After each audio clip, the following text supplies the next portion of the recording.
I talked to Frans de Waal 2 weeks ago. He's the world's greatest living primatologist, perhaps. De Waal's work is unbelievably important. It's unbelievably important because he's concentrated on the idea of the alpha male. And you know, we have in popular parlance, we have an idea of the alpha chimp, right? Or the alpha male for that matter. And it's pretty much a postmodern neo-Marxist view of primate sociology. And that is that the biggest, ugliest, meanest male dominates by brute force. And so now he's at the top of the pyramid. And so the implicit claim there from the biologists is that power, those who express power most effectively, power being the ability to compel, those who express power most effectively will dominate the pyramid of dominance, of social hierarchy, and they'll prevail reproductively. Well, that's pretty gloomy, that idea, you know, but people think, well, that's how you look at the world if you're sensible. It's like, well, Frans de Waal's been studying chimps for 30 years, and that's not true. That is not what happens. He told me flat out that frequently small male can become alpha, especially if he has the support of an influential female.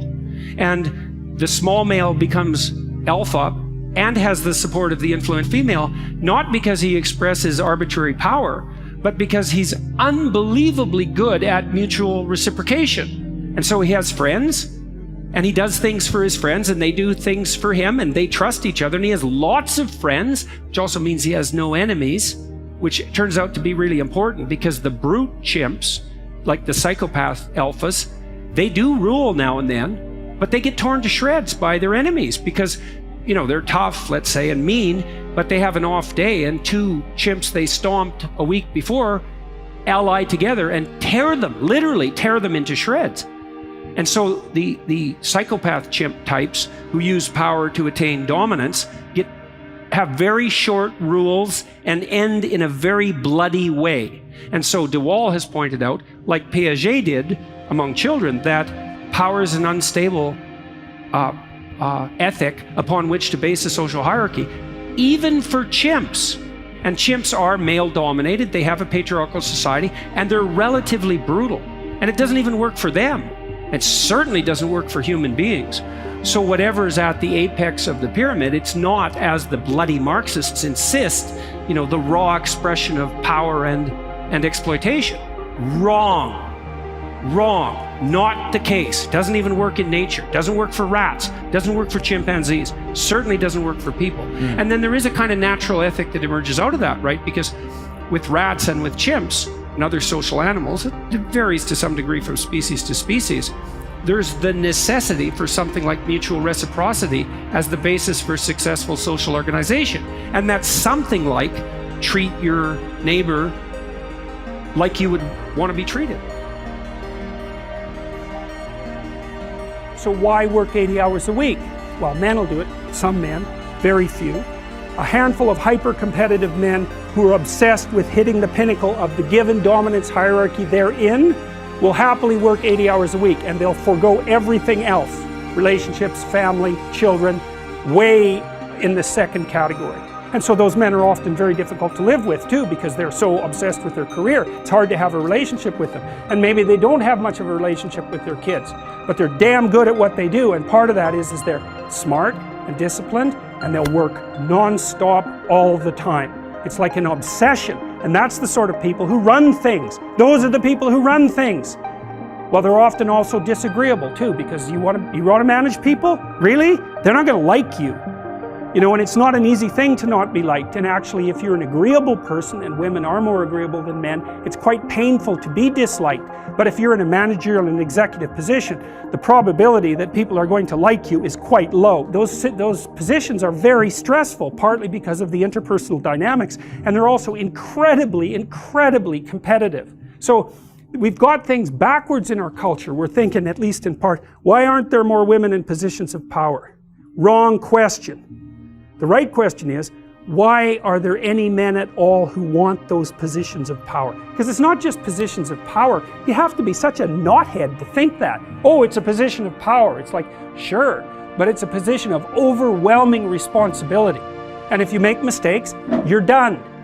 Right? It's not like you occupy that position of power and everyone does what they're told all the time and your life is easy. It's like, forget about that. People are on your case to do exactly the right thing all the time, 100% of the time. And maybe you want that, and maybe you don't. So I don't know what people think is these people are all sitting in their offices with their feet up on the desk, smoking cigars and oppressing the world. It's like, that isn't how it works. Those people, they work flat out all the time. So, and it's fine if that's what you want, and some people are like that. They're hyper-industrious people, right? From a trait perspective, no matter where you put them. If you put them in a forest with an axe, they just wander around chopping down trees non-stop, right? Because it's built into them. But if you want to have a balanced life, and you should want that, you know, because the other thing you'll find, and this is God's gospel truth, is that the older you get, if you have any sense at all, the more important your family is to you. Like the utility of your career, maybe that peaks around 35 or 40 and it starts to decline pretty rapidly after that. And what happens, if you're fortunate, you have someone in your life that you love, that you've woven yourself together with, and you have some kids so that you have something to do from the time you're 50 till the time you're 80. And so it's a real mistake. It's a barren future without children, man. I can tell you that. It's a real mistake. And so we do a terrible job of say, putting that image forward and saying, well, yeah, now, you know, because women have access to the birth control pill now and can compete in the same domains as men, roughly speaking, there is a real practical problem here.